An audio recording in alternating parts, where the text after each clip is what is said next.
નમસ્કાર દર્શક મિત્રો, ડીએનટીવીના ન્યૂઝરૂમમાંથી હું હેતલ શાહ આપનું સ્વાગત કરું છું।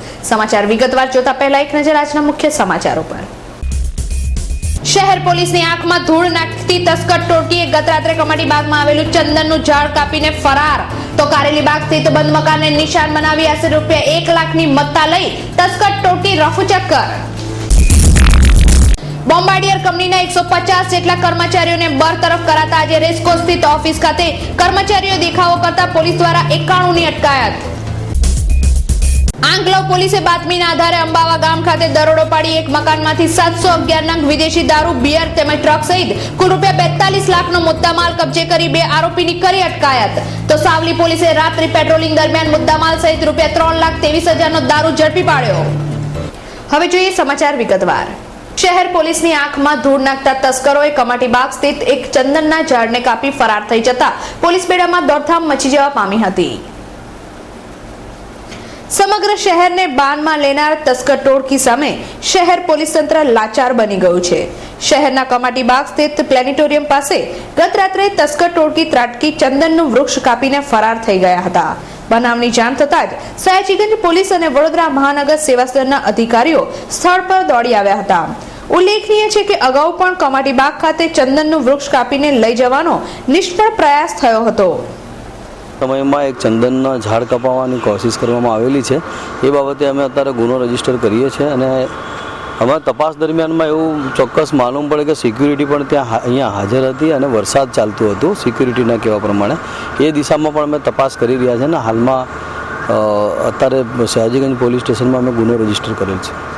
શહેર પોલીસની હવા કાઢી નાખતા તસ્કરોએ કારેલીબાગ વિસ્તારમાં આવેલા બંધ મકાનને નિશાન બનાવી ₹1 લાખની મત્તાની ચોરી કરી રફુચક્કર થઈ ગયા હતા। બનાવની વિગતો અનુસાર શહેરના કારેલીબાગ સ્થિત કૃપા એપાર્ટમેન્ટમાં રહેતા શંભુ શેઠ તેમના પરિવાર સહ ભરૂચ કામાર્થે ગયા હતા। દરમિયાન તેમના બંધ મકાનને નિશાન બનાવી અજાણ્યા તસ્કરોએ તેમના બેડરૂમમાં તિજોરીમાં મૂકેલા રોકડા તેમજ સોના ચાંદીના દાગીના સહિત આશરે ₹1 લાખની મત્તાની ચોરી કરી ફરાર થઈ ગયા હતા। બનાવ અંગે કારેલીબાગ પોલીસ મથકે ફરિયાદ નોંધાતા પોલીસે તસ્કરોને ઝડપી પાડવાના ચક્રો ગતિમાન કર્યા છે।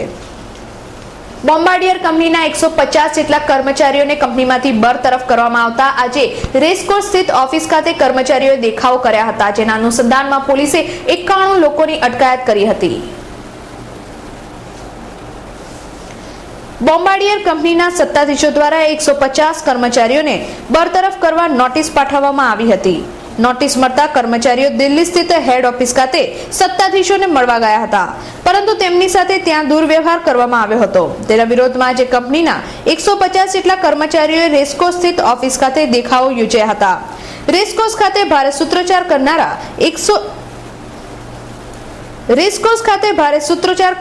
91 કર્મચારીઓની ગોત્રી પોલીસે અટકાયત કરી હતી।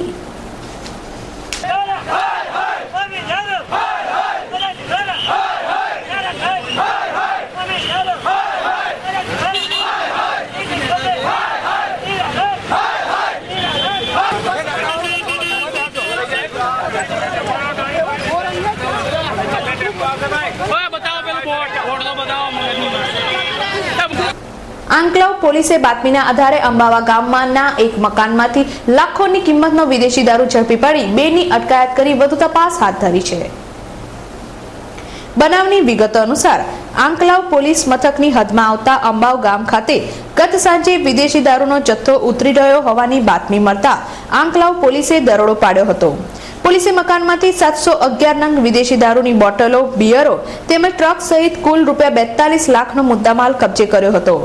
પોલીસે સ્થળ પરથી મુસ્તાક હારૂન ખાન તેમજ રાજેન્દ્ર દરજીની અટકાયત કરી હતી, જ્યારે કલ્યાણસિંહ, ભાવનાસિંહ અને ઇકબાલ ઉર્ફે મુન્નાને વોન્ટેડ જાહેર કર્યા હતા। સાવલી પોલીસે રાત્રિ પેટ્રોલિંગ દરમિયાન ₹3,23,000 ઉપરાંતનો દેશી દારૂ ઝડપી પાડી વધુ તપાસ હાથ ધરી છે।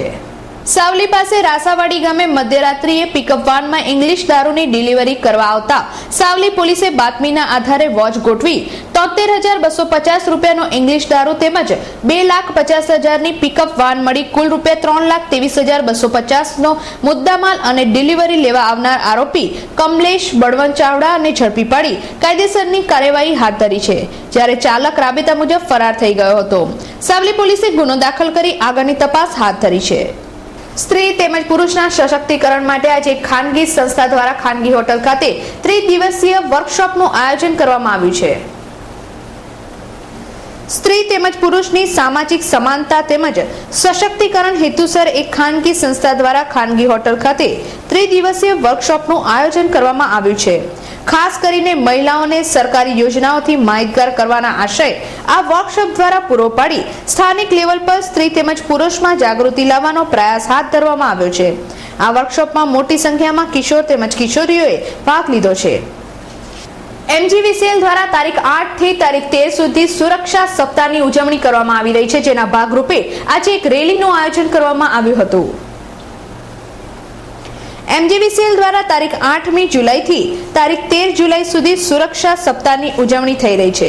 સુરક્ષા સપ્તાહ દરમિયાન MGVCLના કર્મચારીઓ દ્વારા વિવિધ કાર્યક્રમો યોજાઈ રહ્યા છે, ત્યારે આજે 200 થી વધુ કર્મચારીઓ દ્વારા રેલીનું આયોજન કરવામાં આવ્યું હતું, જેમાં ગ્રાહકો દ્વારા વીજ રિપેરિંગ કે નવા કનેક્શન જેવા કામોમાં ઉતાવળ કરે તો સુરક્ષાને પ્રાથમિકતા આપવી તેમજ અન્ય કામોમાં પણ સાવચેતી રાખવા અંગે જાગૃત કરવામાં આવ્યા હતા. મહારાજા સાયજીરાવ યુનિવર્સિટીમાં કરવામાં આવેલા ફી વધારાના વિરોધમાં ઓલ ઇન્ડિયા DSO દ્વારા તારીખ 18મી જુલાઈએ યુનિવર્સિટી બંધનું એલાન કરવામાં આવ્યું છે. શૈક્ષણિક વર્ષ 2013 અને 14 થી મહારાજા સયાજીરાવ યુનિવર્સિટીમાં ઝીકવામાં આવેલા અન્યાયી તેમજ ગેરવ્યાજબી ફી વધારાના વિરોધમાં all India democratic student organisation દ્વારા યુનિવર્સિટીના વાઇસ ચાન્સેલર તેમજ સિન્ડિકેટ સભ્યોને આવેદનપત્ર આપીને ફી વધારો પાછો ખેંચવા માંગ કરવામાં આવી હતી. સાથે સાથે વિરોધ પ્રદર્શન, ધરણા અને મહારાજા સયાજીરાવ યુનિવર્સિટી તેમજ શહેરમાં સહી ઝુંબેશ અને પત્રિકા વિતરણ જેવા કાર્યક્રમો યોજાયા હતા. પરંતુ વિદ્યાર્થીઓના વિરોધ તેમજ યુનિવર્સિટીમાં અભ્યાસ કરતા ગરીબ મધ્યમ વર્ગીય વિદ્યાર્થીઓની અવગણના કરીને સત્તાધીશો દ્વારા ફી વધારો થોપી દેવામાં આવ્યો છે. જેમ કે વિદ્યાર્થીઓ વાલીઓમાં રહેલો આક્રોશ વ્યક્ત કરવા આગામી 16મી જુલાઈના રોજ યુનિવર્સિટી બંધનું એનાર ઓલ ઇન્ડિયા DSO દ્વારા આપવામાં આવ્યું છે. મહાનગર સેવા સંઘની દબાણ શાખાની ટીમે આજરોજ કારેલીબાગ સ્થિત વિસનગર સોસાયટીમાં ગેરકાયદેસરના દબાણોનો સફાયો બોલાવ્યો હતો. ગેરકાયદેસરના દબાણો હટાવવાની ઝુંબેશના અનુસંધાને આજે મહાનગર સેવા સંઘની દબાણ શાખાની ટીમે કારેલીબાગ સ્થિત વિસનગર સોસાયટીના ગેરકાયદેસરના દબાણો પર નિશાન તાક્યું હતું. દબાણ શાખાની ટીમે આજે વિસનગર સોસાયટીમાં ગેરકાયદેસરના બાંધકામ તથા ઓટલાના દબાણો ચુસ્ત પોલીસના કાફલા સાથે તોડી પાડ્યા હતા. દર્શક મિત્રો, DNTVના ન્યૂઝરૂમમાંથી આજે બસ આટલું જ. આવતીકાલે નવા સમાચારો સાથે ફરીથી મુલાકાત થશે. ત્યાં સુધી DNTV પરિવારની સમગ્ર ટીમને રજા આપશો. નમસ્કાર.